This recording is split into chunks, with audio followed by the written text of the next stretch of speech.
এ ফেরেশতা, এ জমিন, তোমরা যারা জমিন ধ্বংস করে দিতে চাও, আমি আল্লাহ দেখতেছি কেমন গুনাহ হইতেছে।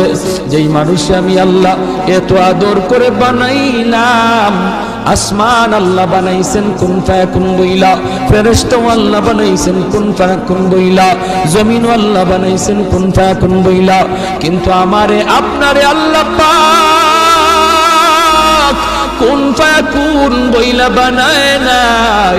আমাকে আপনাকে যখন আল্লাহ বানাইছে, খালাকতু বিয়াদাইয়া, আল্লাহ বলে আমি আমার নিজের হাত দিয়া বান্দা বান্দিরে বানাইছি।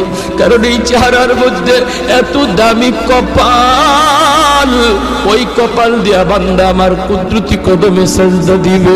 এই কপালটার এত দাম, এই কপাল কুন ফায়াকুন বললে হয় না, এই কপাল ফেরেশতাদের হাতে বানাইলেও হয় না, আমি আল্লাহ নিজের হাতে বানাইছি।